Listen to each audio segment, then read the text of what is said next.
Hi, my name is Gerhard Schwartner. Welcome to Selling Power TV. Today we're at Sales 2.0 in San Francisco with Jeff Seeley, the president of youre, and we are talking about the DNA of high sales performance. So we talked yesterday about communication. Now let's continue the dialogue. Let's talk about leadership. What is the role of leadership? Can leadership actually change the DNA? The DNA of an organization is actually completely managed by the leader to drive the individual. And so what happens is we look more and more at what's going on in successful sales organizations. It's the sales leadership that's driving it. They become part of the DNA, and they're encouraging and developing the DNA of their teams. And so what we've really discovered is that probably the leading indicator of a great DNA in an organization and great DNA of salespeople are the sales leaders. What is the best leadership style that is continually driving people to high performance? What style do you need to have? Well, I don't know if it's so much of a style because it's a group of attributes. Right. Because the style has to be different by individual. And when you start looking at cross-generational sales forces right now, literally you have sales forces that have boomers to millennials. Right. And you think about the Gen X's and the Gen Y's in between. Each one of those have very different needs, and a very good leader has great flexibility and adaptability based upon what those are. And so what they really need to do is understand a couple things. And first off, in our day and age of technology and how we're driven, we often confuse telling for developing or coaching. Right. So I told you to do this, and do you understand? Yes, sir, I do, or yes, ma'am, I do, and off they go, but nothing changes. And so what it really becomes to is how do you develop people, and whether it's millennials to Gen Ys, Gen X's to boomers, they all strive for development. Some at a faster pace than others. A boomer is more patient with development.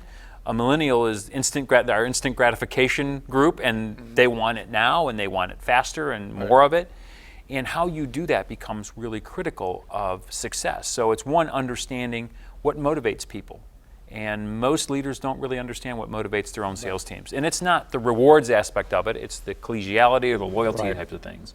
So how do you know as a leader that you're not having traction with a certain segment of your sales organization? One of the biggest things is the engagement you have with them and how you engage. And oftentimes people, just like in communications with customers, people think that because I sent you a text or sent you an email that we have a relationship. And I was joking with somebody at the conference here a little bit of what we would say in a text or what we'd say in an email, we would never say in person to somebody. Right. And so consequently that creates these divides. So it's what's the engagement with your team is kind of litmus test number one of how engaged are you? And when you are engaged with them, what do you know about them? What do you understand about them? What do they understand about you? Do you have a human connection in some way, shape, or form to move to the next level of leadership? So give me one example where you have worked with one of your sales leaders or salespeople to get them to a higher level. One of the things that we've done is with an organization, actually it's in the packaging industry, and we've worked with that organization, that one of the things that they did is they sat down, every leader sat down with every one of their salespeople and asked them what are their expectations of working at this organization. And they had a list of about 5 or 6 things to kind of cue them on what to ask for. So what's important to you? Is it rewards? Is it recognition? Is it security? Is it development? And from there, they had that initial conversation. And as a part of that conversation, then they also had the company's and the leaders' responsibility. So I want accountability. I want certain performance levels. I want these things.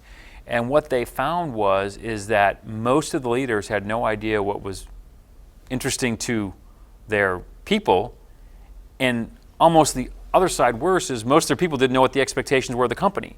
So here we had 2 people who were trying to engage in a aligned strategy, which neither knew what was motivating or driving either one. And so once they did that, all of a sudden the people were like, wow, I really want to work here because I get what they're doing, and now they understand what I'm trying to accomplish as well. It makes a lot of sense. Good leaders need to be in sync with the entire organization. This was part 2 of our interview series with Jeff Seeley. We're going to continue with part 3, where we talk about problem solving. Thank you, Jeff. Thank you.